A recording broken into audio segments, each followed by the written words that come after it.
nor too late. The ideal age for adoption is around 10 to 12 weeks old. This depends on the breed though, as a small dog grows more quickly than a large one.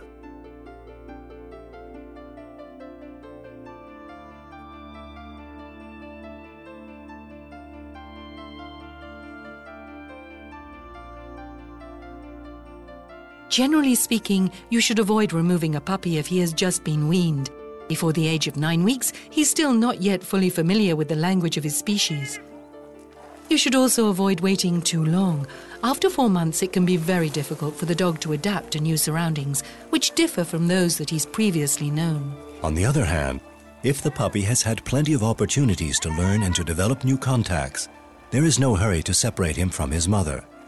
This is why, in certain circumstances, adopting an older puppy can help him to settle into his new environment more easily.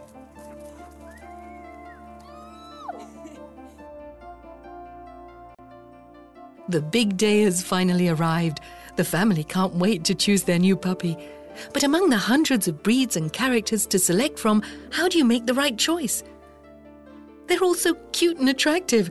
Choosing is no easy matter. Before buying or adopting a puppy, it's important to check that when the dog reaches adulthood, this faithful day-to-day companion will be able to adapt to his master's lifestyle, and vice versa.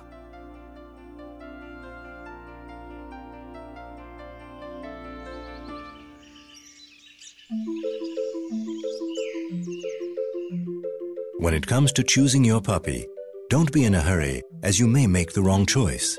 It's better to sit down and ask yourself why you want the dog, and then to read up on the behavior and needs of an adult dog of the breed you are interested in. Naturally, the dog's eventual size and weight are key factors. There's obviously an enormous difference between a little dog that you can pick up in your arms and a huge beast weighing more than 50 kilos. Will the dog have enough space to live life to the full, and will his master have enough time to devote to him? Thought also needs to be given before choosing a male or a female. If the dog is to be used for canine sports, then obviously a male may appear the best choice.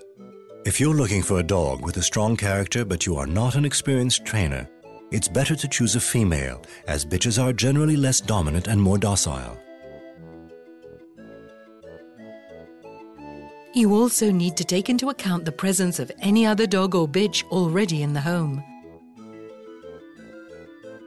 A dog's character is dependent on many factors. Even if it's possible to describe the major character traits of dogs from the same breed, two dogs from the same bloodline can be totally different depending on the conditions at birth and their early education. This is why it is important to know a little about the dog's early life. The breed is a vital criterion. Some breeds are independent, others hate to be left alone. There are dogs which adapt well to children, those who love running freely in the open air. On the other hand, you'll also find breeds that love peace and quiet and are perfect for life indoors. There are those that need regular grooming, or rustic breeds which need less care. There are breeds which can eat vast quantities, and those that peck at their food. There are short-haired or long-haired varieties. All of these differences will have a great impact on their master's free time and on his wallet. Looking after your dog should always be a pleasure and never a chore.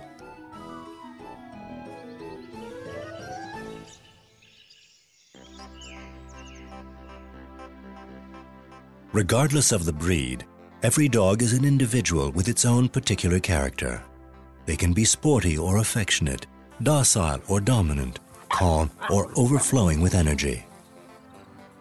Making the right choice isn't easy, and it's always a good idea to contact the clubs for the various breeds to find out as much as you can about the characteristics.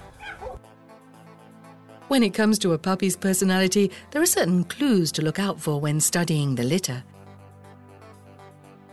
A highly sociable puppy actively seeks contact with man. Get down on your knees. Is he keen to come up to you when you call him? Is he tempted to follow you if you move away? How does he behave when the breeder arrives? When you pick up a puppy, you should immediately have the impression that he trusts you. Is he in good health? A few simple signs can put you on the right track, such as a keen eye, a shiny coat, healthy skin, and a flat stomach. The puppy should be alert and happy.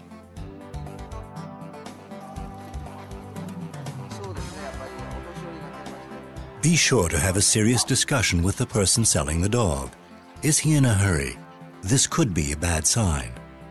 If he is conscientious, he'll take his time and ask a lot of questions about you as a future owner to be sure that he is sending the dog to a good home. He'll provide you with a wealth of information about how the dogs have been raised, their upkeep, and their characteristics. So, have you made your choice? Are the dog's papers all in order? Have his vaccinations been carried out? Is he properly tattooed? You should leave with a certificate of sale and an up-to-date vaccination booklet.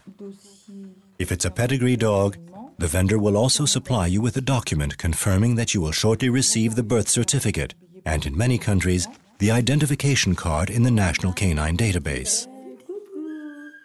Where tattooing is concerned, this can be carried out in two ways, either using ink inside the flap of the ear or around the groin, or else by painlessly inserting a microchip under the skin, which is readable using a special instrument.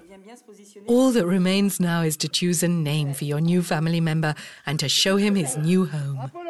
His name should be short and no more than 2 syllables. It should be catchy so that he can remember it easily. It's better to call your dog Blog rather than Baltimore. The only restriction is that the first letter of the name should correspond to the year in which the dog was born. In 2006, it's the letter B.